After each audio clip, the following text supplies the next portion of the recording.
6 7 8 1 2 3 4 5 6 7 8 9 10 1 2 3 4 5 6 7 8 9 10，可以吗？1 2 3 4 5 6 7 8 9 10 1 2 3 4 5 6 7 8 9 10。1 2 3 4 5 6 7 8 9 10 19 8 7 6 5 4 3 2 1 1 2 3 4 5 6 7 8 9 10，得唔得？1 2 3 4 5 6 7 8 9 10 19 8 7 6 5 4 3 2 1，係咪個個都 OK？ 1 2 3 4 5 6 7 8 9 10，都 OK 了吧？我那家没事，我剩一个跟家人。得唔得啊？1 2 3 4 5 6，應該最重要係呢兩個。1 2 3 4 5 6 7 8 9 10 19 8 7 6 5 4 3 2 1 1 2 3 4 5 6 7 8 9 10 1 2 3 4 5 6 7 8 9 10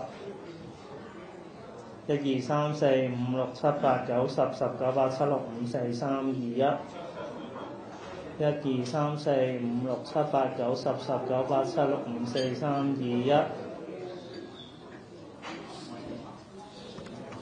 1 2 3 4 5 6 7 8 9 10 19 8 7 6 5 4 3 2 1，細波係咪 OK？19 8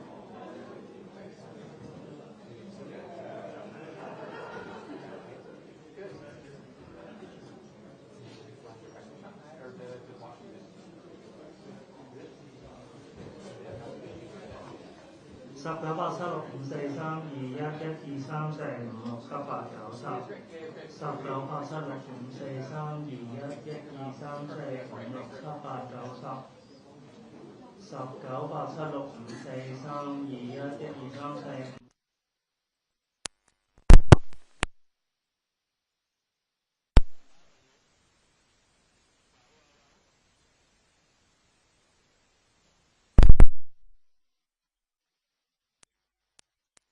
4。8 7 6 5 4 3 2 1 1 2 3 4 5 6 7 8 9 10 19 8 7 6 5 4 3 2 1。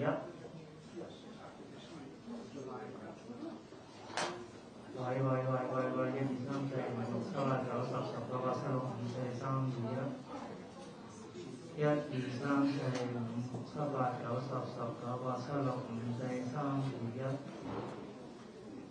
得唔得呢一個？我就聽到溫唔知啊。細波係咪得呢個？我試埋個記先啦。1 2 3 4 5 6 7 8 9 10 19 8 7 6 5 4 3 2 1 1 2 3 4 5 6 7 8 9 10 19 8 7 6 5 4 3 2 1。阿葉，你如果唔 OK，你不如擺個 minus 出嚟啦，擺去台面啦，你將個 minus。1 2 3 4 5 6 7 8 9 10 19 8 7 6 5 4 3 2 1 1 2 3 4 5 6 7 8 9 10 19 8 7 6 5 4 3 2 1，得唔得？